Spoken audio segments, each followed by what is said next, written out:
ஹஸ்பண்ட்னா wife, ஒய்ஃபுனா husband. அவர்களை பார்த்து ரசித்து சந்தோஷப்படக்கூடியவர்கள். அது அடுத்ததாக நல்ல விசுவாசம் கொண்டவர்கள், ஸ்பவுஸ் கிட்ட விசுவாசம் கொண்டவர்கள். மற்றவர்களை யாரும் கேவலமாக கூறாதபடி நடந்து கொள்ளும். யாராவது ஒன்று சொல்லிட்டாங்கன்னு வச்சுக்கோங்க, நம்மளை இப்படி சுருக்குன்னு சொல்லும். கூடிய வரையில் அந்த மாதிரி செய்யக்கூடாது, நடக்கக்கூடாது, அடுத்தவன் சொல்கிறபடி நம்ம நடந்துக்கூடாதுப்பா அப்படின்னு நினைக்கக்கூடியவர்கள். அடுத்தவன் ஏதாவது சொல்லிட்டான்னா சுருக்குன்னு வந்துடும். வெளியில் காமிக்க மாட்டாங்க, ஆனாலும் மனசுக்குள்ளே தைச்சிடும். நிறைய படித்த அறிவுள்ளவர்கள், கவிஞர்கள், நிறைய ஆசிரியர்களாக இருக்கக்கூடியவர்கள், நாகரீகமாக பழகக்கூடியவர்கள், கொஞ்சம் கொஞ்சம் சாப்பாட்டில் பிரியம் உள்ளவர்கள், ஆகாரங்களை ரசித்து ருசித்து உண்பதில் பிரியம் கொண்டவர்கள், நிறைய ஆசைகளும் கொண்டவர்கள். சுத்தியவரை யாராவது கூடவே இருக்கணும்.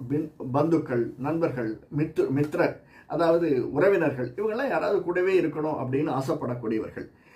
ஏதாவது ஒரு தொழில் செஞ்சோம்னா அதில் அச்சீவ் பண்ணி காட்டணும் அப்படின்னு நினைக்கக்கூடியவர்கள். எதை செஞ்சாலும் அதில் மேன்மையாக இருக்கணும் அப்படின்னு நினைக்கக்கூடியவர்கள். அடுத்தது பித்த சம்பந்தமான நோய்கள் உடையவர்கள். பித்த சம்பந்தமான நோய்கள் உடையவர்கள். நீதி, நேர்மை அப்படின்னு கொஞ்சம் கொஞ்சம் சில பேர் பார்த்தீங்கன்னா தெரியும். இந்த கும்பராசியில் ரொம்ப நீதி நேர்மை பேசுவாங்க. ஏன்னா சனி ரொம்ப நீதிவான், நேர்மைவான். அதனால் ரொம்ப ரொம்ப நீதி நேர்மை பேசுவான். எதுக்கு எடுத்தாலும் ரூல்ஸ் பேசுறது, எதுக்கு எடுத்தாலும் இது இப்படி தான், அது அப்படி தான் அப்படின்னு அறிவுரை சொல்கிறது, அப்படிப்பட்டவர்கள் சிலர் இருப்பார்கள் இதில்.